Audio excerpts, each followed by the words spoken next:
10 horas e 36 minutos, estamos de volta com o Bastidores do Poder. Mande sua mensagem, sua crítica, sua opinião, sua sugestão para a gente pelo WhatsApp 19 97102 1493, 7102 1493. Quase me fugiu da cabeça o número certinho, mas consegui falar.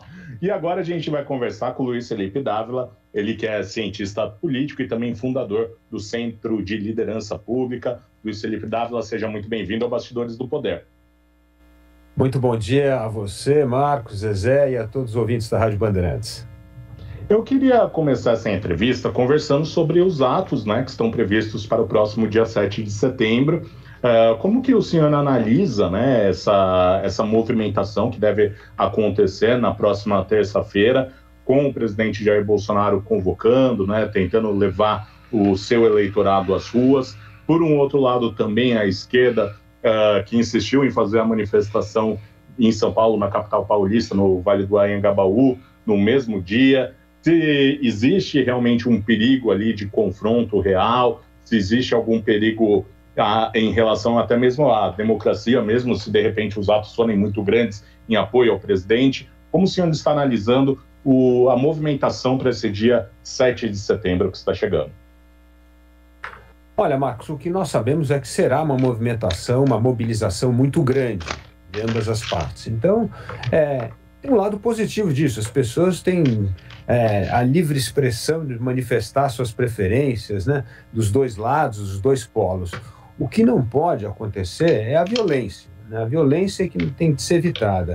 Violência não só briga entre as duas facções, então precisamos respeitar também a tolerância, a opinião diversa nesse momento. Então, o que não pode ter é briga e, evidentemente, torcemos para que não haja nenhum ato, aí sim, de avanço a ataque às instituições, como invasão do Congresso Nacional, como invasão do Supremo Tribunal Federal, que não tenha nenhum ato que represente uma afronta às instituições democráticas. Eu acho que esse exercício da democracia é poder manifestar suas opiniões, suas ideias, mesmo aquelas que nós não concordamos, mas não pode extrapolar para um ataque às instituições.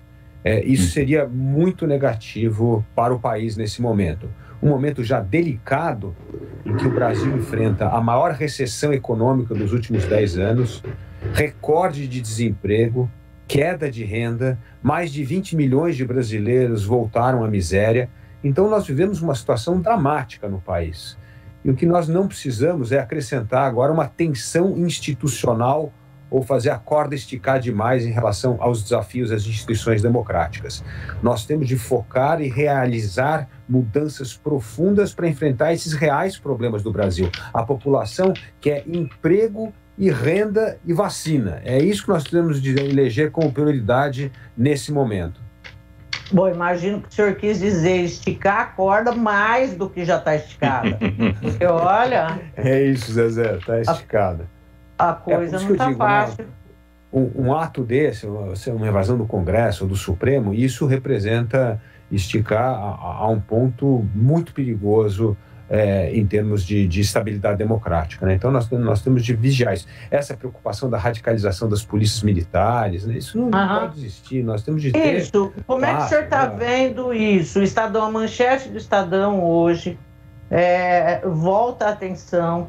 Novamente, o Estadão acho que é o jornal que tem dado mais cobertura a essa questão da ideologização das nossas forças de segurança.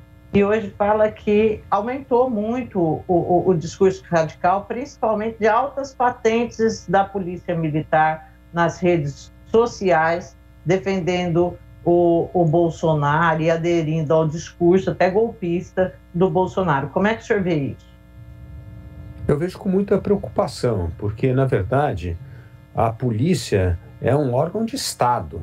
Tem que servir a preservação da ordem e da lei. Manifestação política, evidentemente, cada cidadão pode manifestar, mas quem está fardado não pode entrar nessa disputa política. Portanto, mas eu acredito que, no caso de São Paulo especificamente, há sim um respeito da hierarquia da polícia militar muito forte e não permite esse tipo de insubordinação, ou seja, a opinião pessoal dos membros da polícia militar não podem ser traduzidos em ação no uso da força e no exercício do cargo que eles deveriam exercer com isenção e aí sim com preservação da ordem. Não importa se eles gostam ou não gostam do governador João Dória, se eles gostam ou não gostam do presidente Bolsonaro, é preciso fazer com que a ordem seja mantida e cumprida. Então, em São Paulo, eu estou um pouco mais tranquilo, apesar dessas manchetes preocupantes de que há uma opinião, um grande foco bolsonarista dentro da polícia, mas a hierarquia ainda prevalece na polícia paulista. Agora, em outros estados, a coisa é bem mais complicada, né? Então, assim, mesmo com aquela fala do coronel Alexander, o senhor acha que foi suficiente o que foi feito naquele momento? Depois houve a abertura de um inquérito policial militar, né, exigido pelo Ministério Público, mas anteriormente ele tinha sido suspenso das funções dele. O senhor acha que foi suficiente aquela medida por parte do governador João Dória? Olha, Zezé, o que foi importante foi a celeridade, a rapidez com que a coisa foi tomada, entendeu? Aconteceu, o Twitter, menos de 24 horas depois, o Alexander estava afastado. Então, eu acho, essa agilidade, essa celeridade é que precisa. Agora, quanto ao grau da punição, acho que aí nós precisamos entrar no mérito, ver como é que foi feito, mas o importante é a celeridade, afastar imediatamente do comando alguém que se manifesta dessa forma. E eu acho que isso é um recado para o resto da polícia e mostra, de novo, como eu havia dito, como a hierarquia na polícia paulista funciona e funciona bem. Apesar das manifestações individuais das suas preferências políticas, é preciso se enquadrar, sim, na responsabilidade do cargo que ocupam. Uhum.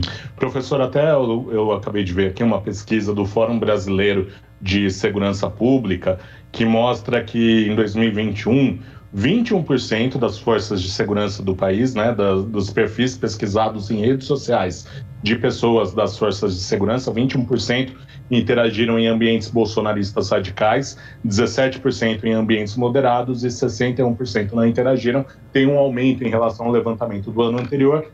Foram analisados 651 usuários de Facebook e Instagram, e realmente a Polícia Militar é o que tem o maior contingente aí de bolsonaristas, né, de pessoas, né, que são da PM, de policiais militares que interagem nesses núcleos virtuais aí do bolsonarismo. Aí eu quero puxar agora para um outro ponto que também é virtual, que é em relação às fake news, né? A gente teve a aprovação, a sanção do presidente Jair Bolsonaro em relação à revogação da Lei de Segurança Nacional, mas o ponto que falava das fake news ele vetou. Como que também funciona, né, porque assim, eu vejo que existe um sistema organizado de disparo de fake news.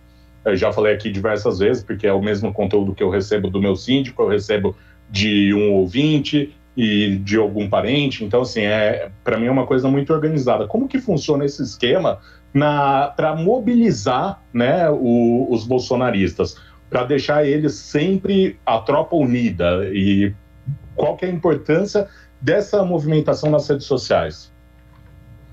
Não, é fundamental. As redes sociais tiveram um papel e têm um papel muito grande hoje na política, cada vez mais, não só no Brasil como no mundo. A história de fake news funciona muito e o que eu digo é o seguinte: nós temos de parar de transmitir notícia quase de forma automática. Precisa checar as coisas, porque quantos absurdos, né? De repente você recebe um WhatsApp de um amigo seu, você acha divertido aquilo, ou você gosta, ou você concorda, e imediatamente começa a repassar para a tua rede. Isso é errado, nós precisamos checar os fatos, né? Então, eu acho que essa é uma prudência que todos nós precisamos ter como cidadão. Nesse momento de muita fake news, não reaja de forma impulsiva. Espere um pouco, cheque, veja se aquilo é verdade. Essa é uma maneira pela qual, como cidadão, pode contribuir para diminuir a propagação de fake news. Mas, voltando à sua pergunta, o que acontece com a fake news? Mais do que a fake news, é uma interpretação falsa da realidade. E isso faz parte de manter o que eu chamo do código tribal. Cada tribo dessa tem as suas verdades. E, na verdade, o que você faz com a notícia é passar por esse funil ideológico para traduzir aquilo na notícia para que ela se torne palatável, para manter o seu time mobilizado, a sua tribo mobilizada. Então, existe, sim, é quase um exercício de doutrinamento, né? Então, assim, você recebe aquela informação, toda a grande imprensa, como a Rádio Bandeirantes, é falsa, está comprado pelo sistema, então a real notícia está quase que na mensagem interna da tribo, né? E essa mensagem interna da tribo significa passar todas as informações por esse crivo ideológico para que todo mundo saia com um discurso ali unido, uníssono, em torno daquele tema, né?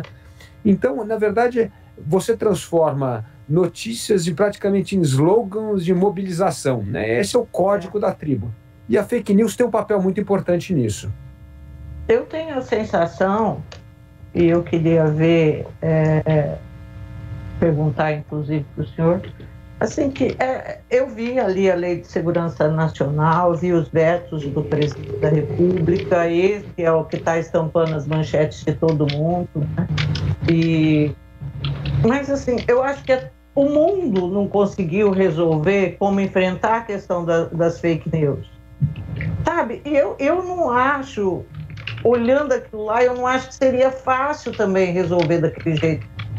Eu acho que é uma coisa que precisa de muito estudo. Assim como um outro ponto que está chamando muita atenção, olha, isso daí é para os bolsonaristas verem que eu não só critico os bolsominions, não, tá?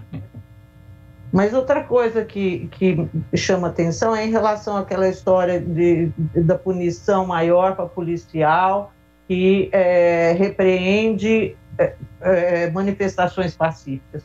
Eu acho que é tão difícil. Eu me lembro daqueles movimentos de 13, lá de 2013, que a coisa descambava com uma facilidade para a violência, para os black blocs da vida e tudo mais. E eu não sei, aí tem um gênio lá no Congresso Nacional que diz, eu sei, quem vai arbitrar? O que o senhor acha? Eu acho que você tem toda a razão, Zezé. É muito tênue essa linha do que devemos proibir ou censurar, porque aquilo representa uma ameaça à ordem democrática, e o que é liberdade de expressão. Acho que essa linha é uma linha muito tênue. Mas naquela época de 2013, como você bem lembrou, houve sim, os black blocs passaram do limite. Evidentemente eles eram todos ligados aos blocos de esquerda, né, uma esquerda radical, e depois os seus membros acabaram sendo processados, e foi aí que o movimento black bloc começou a diminuir de intensidade. Quando a lei, ela é respeitada e não se deixa passar ou tolerar a baderna. Então eu concordo com você. É preciso. Você entrou de forma violenta, quebrou o patrimônio público, atacou pessoas, feriu pessoas, tem que responder na justiça. E o que não pode acontecer, Zezé, e infelizmente o que ocorre no Brasil, é que às vezes esse processo demora muito. E ao demorar muito, passa a ideia da impunidade. Então nós precisamos sim ter uma justiça muito mais célere para responder a esses ataques e essas violações, né? Eu acho que esse é o primeiro ponto. Segundo, que eu sempre falo que as manifestações pacíficas têm um poder extraordinário, porque elas acabam levando mais gente para a rua. Quando você pode participar de uma manifestação com seus filhos e netos, e porque ela é pacífica, você leva mais gente à rua. Eu digo que uma das mobilizações pacíficas mais importantes da história do século XX foi nos Estados Unidos o Martin Luther King, que fazia toda aquela marcha pacífica e controlava as pessoas para não passar do ponto e entrar na violência, né?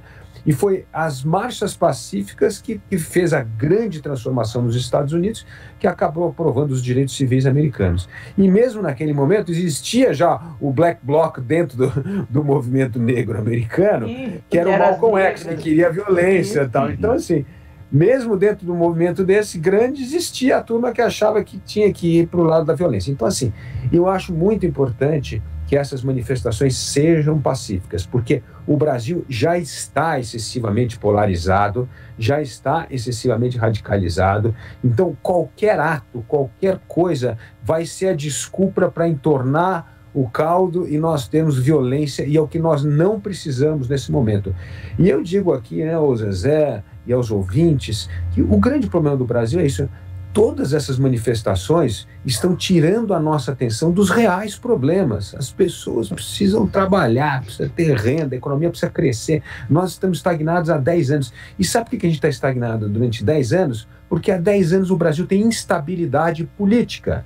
Então, aqueles que poderiam investir nas empresas, em gerar emprego, ficam com medo de investir porque não sabem como é que vai ser o dia de amanhã. Então, acabam não investindo. E assim nós temos hoje 15 milhões de desempregados no Brasil. Portanto, a paz política, a preservação da ordem, a estabilidade do sistema político, ela é fundamental para que nós possamos encorajar os nossos empreendedores a investir no país, investir e gerar emprego e renda para a população. Bom, Marcos, vou fazer mais uma e juro que depois passo a palavra para você. Eu vou voltar aí à questão das manifestações e vou fazer uma colocação que um ouvinte nosso tem feito com uma certa frequência. Ele diz o seguinte: os movimentos da direita, as manifestações da direita sempre foram pacíficas, inclusive da gente cumprimentando policiais, levando os filhos. Por que a imprensa agora fica falando que pode descambar? Por que a imprensa está falando nesse momento que pode descambar, Luiz Felipe? Bom, primeiro é verdade a observação do ouvinte, né? As manifestações geralmente da direita são sempre pacíficas, né? Nunca nós tivemos black bloc na direita, né? Então, sim. Mas o que assusta hoje é que, primeiro, que dentro desses grupos o tom está aumentando, como você bem colocou no começo, né? O tom do radicalismo está aumentando nas redes sociais, nas convocações. Então, assim, estão quase que usando a linguagem black blocs para a direita, o que não era uma coisa normal antigamente. Antigamente, né, você se lembra muito bem das manifestações do impeachment, que você podia ir com seus netos, com criança, com bebê, e não tinha problema nenhum. Era uma coisa assim, e isso é bom, porque leva mais gente para a rua, né? Mas o tom da fala está aumentando muito, um discurso muito mais radical e violento, né? E segundo, que o presidente insufla também. Quando o presidente diz que todo mundo tem que se armar, que todo mundo tem que se preparar para o confronto, isso é um sinal muito negativo, é quase que uma ordem, um comando, né, para acirrar a violência. Então nós temos por isso que a imprensa está preocupada, é a linguagem usada nas redes sociais e é como o presidente da República está atiçando praticamente para atos violentos. Então, assim, aliás, hoje, para dar um pouco de crédito, ontem Bolsonaro já começou a maneirar um pouco nesse ato, mas até ontem ele dizia que população armada é que a população segura. Então, assim, isso não pode acontecer. Daí para nós descambarmos para uma coisa violenta, e como eu disse, esticar a corda até o ponto de ruptura dessa corda institucional do Brasil, é muito curto, porque é difícil controlar as pessoas mais radicais quando você começa a atiçá-las a ir para o confronto. Então é por isso que as pessoas estão realmente preocupadas com o 7 de setembro. Viu, Digão? É exatamente isso que eu acho também. Vamos falar um pouquinho sobre as eleições de 2022, professor. A gente tem agora, né, sempre a discussão em relação à tal da terceira via, né, que as pesquisas apontam que não seria nem Bolsonaro, nem Lula, que o Brasil poderia querer uma terceira via, um terceiro nome.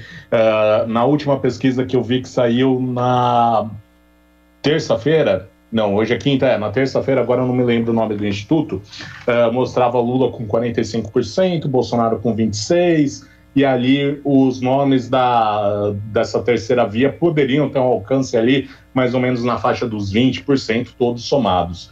É possível, o senhor acredita que a gente possa ter um candidato da terceira via que consiga ali aglutinar de Ciro Gomes, a Datena, a Dória, todo mundo no mesmo balaio para ser o candidato da terceira via? Porque, assim, pelo que eu tenho visto, se tiver ali mais de um candidato dessa terceira via, vai ser difícil chegar ao segundo turno, né? Porque aí vai ficar realmente mais entre o Lula e o Bolsonaro. Mas o senhor acredita que será viável um único nome da terceira via? Bom, ótima pergunta, Marcos. Eu acredito que sim, vou explicar por quê. Bom, se nós olharmos os números, assim, hoje 30% do eleitorado vota na esquerda, então é mais ou menos 28 a 30% que vota o Lula ou vota em alguém da esquerda, certo?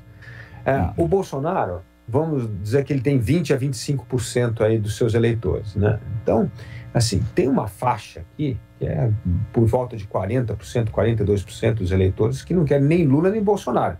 Então, se você olhar para os números, mostra que tem uma avenida. Mas o que não pode acontecer, como você bem disse, é fragmentar.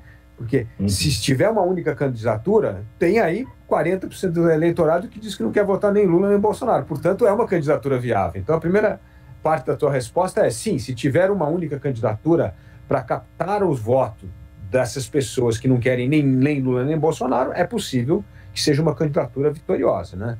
Agora, por que eu vejo que é possível a longo prazo? Primeiro, assim, o que nós temos um pouco é pressa para definição. Todo mundo gostaria de ver esse rosto agora, mas o processo político ele é lento, esse amadurecimento é lento. Se você olhar 6 meses atrás, você provavelmente diria que o nome que aglutinaria o centro era o Luciano Huck, né? Antes, 8 meses atrás, era o Sérgio Moro. Então, os nomes aparecem e desaparecem. Então, apesar de existir muito nome, esse negócio vai depurando ao longo do tempo. E por que vai depurar? Por duas coisas. Primeira, os grandes partidos hoje estão muito mais preocupados em eleger deputados e senadores do que presidente da República. Por quê? Porque como eles acham que vai ser uma eleição muito competitiva, eles querem se garantir. Se eu tiver bastante deputado e senador, eu sempre vou ter uma parcela do poder. E não importa o presidente que foi eleito, vai ter que conversar com a gente. Então, assim, o grande esforço dos partidos políticos hoje é priorizar as eleições para o legislativo. Em segundo lugar, eles querem priorizar as eleições para os governos estaduais. Por quê? Porque um bom candidato a governador ajuda a puxar voto para deputado e senador. Então, a lógica que prevalece hoje nos grandes partidos é, já que eu tenho meu dinheiro do fundo eleitoral, onde é que eu vou colocar melhor esse capital? Eu quero investir esse capital na eleição de deputado e senador. Então isso mostra que existe uma predisposição para se unir em torno de um nome, porque ninguém quer ter um candidato a presidente que vai drenar bastante dinheiro do fundo partidário, do fundo eleitoral, né? Vai ter menos dinheiro para a disputa dos deputados e senadores e governadores, para apostar num candidato numa eleição muito arriscada. Então, primeiro, existe essa lógica interna nos partidos. A segunda lógica que existe é que os próprios candidatos sabem disso. Se o ego prevalecer sobre a lógica, eu vou perder a eleição. Se nós tivermos, você acabou de colocar, se tivermos 2 ou 3 nomes, pronto, perdemos a eleição. Então, existe também o entendimento sobre isso. Eu realizei, em parceria com o Estadão, o Centro de Liderança Pública e o Jornal Estado de São Paulo, 2 debates com alguns candidatos desse centro democrático. Foi com o Mandetta, o Eduardo Leite e o Ciro Gomes. E foi muito interessante, porque quando chegou ao teatro, havia lá um camarim reservado para cada um, e ninguém queria ficar no camarim. Eles fizeram uma roda com as cadeiras e começaram a discutir o Brasil, porque eles estavam preocupados com o Brasil. Então, existe uma preocupação com o Brasil, com a democracia, com a preservação da liberdade, da democracia, que transcende o partido político. E principalmente, Mandetta e Eduardo Leite, você sente uma enorme disposição em abrir mão até da candidatura em nome de uma candidatura mais competitiva. Então, assim, o Ciro Gomes, eu acho que vai disputar a eleição, sim, mas o Ciro vai roubar mais voto da esquerda. Difícil o Ciro roubar voto da centro-direita, né? A centro-direita está muito claro esses valores que as pessoas defendem, né? A família, os valores cristãos, uma economia mais liberal. E o Ciro não vamos dizer, não representa esse figurino para o eleitor. Então, acho que ele vai roubar voto mais da esquerda. Então, na centro-direita, tende a haver um único candidato. Agora, eu acho que esse processo só vai se definir mesmo antes das convenções partidárias em junho de 2022. Bom, eu queria fazer uma pergunta para o senhor. Hoje o William Vac, ele publicou no Estadão também um artigo falando que existe uma chance real aí do impeachment do Bolsonaro, que o PIB desembarcou e o Centrão está correndo atrás do PIB aí. Para onde o PIB for, estou indo também. O senhor acha que existe essa possibilidade? Olha, a questão do impeachment, do impedimento do presidente da República, não é fácil, né, Zezé? Porque o que acontece? Ela não é algo como por exemplo, um processo na justiça, que você entra na justiça contra alguém, tá, né? Ela é um processo político. E, por enquanto, o Centrão ainda está dando apoio ao presidente da República. Então, para que o impeachment ocorra, não adianta só o PIB brasileiro ser favorável, né? Precisa mudar o humor na política, e principalmente do Centrão, que hoje controla a Câmara, especialmente o deputado Arthur Lira, que ele tem o poder só dele de tirar um dos processos de impeachment e colocar em votação. Então, se ele não quiser fazer isso, não há pressão no mundo que faça acontecer o processo do impedimento acontecer. Então, assim, e para ele fazer isso, precisa praticamente desses partidos do centro que hoje ocupam o ministério deixar o governo para entrar nessa, porque ele pega um ministro que nem o Ciro Nogueira da Casa Civil, não pode, evidentemente, estar no governo se começa um processo de impeachment no Congresso. Então, assim, tem que abrir mão de poder. E essa turma só vai abrir mão de poder quando vê que é uma causa perdida, que não dá mais para segurar o Bolsonaro. Foi quando aconteceu com a Dilma, foi assim com o Collor, né? Então, enquanto existe uma esperança de que o Bolsonaro pode concluir o seu mandato, é melhor ficar acoplado ao Palácio do Planalto, ao presidente da República, porque você consegue arrancar muito mais benefícios políticos do que ficar na oposição. Então, tem um pragmatismo político que ainda prevalece. Então, apesar de insatisfação dentro do PIB brasileiro com o presidente Bolsonaro, eu ainda não vejo que há esse clima na política, principalmente com os partidos do Centrão. Agora, se o presidente continuar dobrando a aposta, como ele costuma fazer, pode ser que haja clima mais à frente. Mas mesmo, veja só, a cada mês que passa, fica mais difícil para concluir o processo de impeachment. Então, assim, a janela é muito curta para que isso possa ocorrer. Né? Só que o Bolsonaro é doido, então, a gente tem sempre que considerar isso, porque essa é uma variável importante. São 11h03. Eu quero agradecer muito a presença do Luiz Felipe Dávila, ele que é cientista político e fundador do Centro de Liderança Pública. Luiz Felipe, muito obrigado pela sua participação aqui no Bastidores do Poder e até uma próxima. Muito obrigado, Marcos, muito obrigado, Zezé, e obrigado aos ouvintes da Rádio Bandeirantes.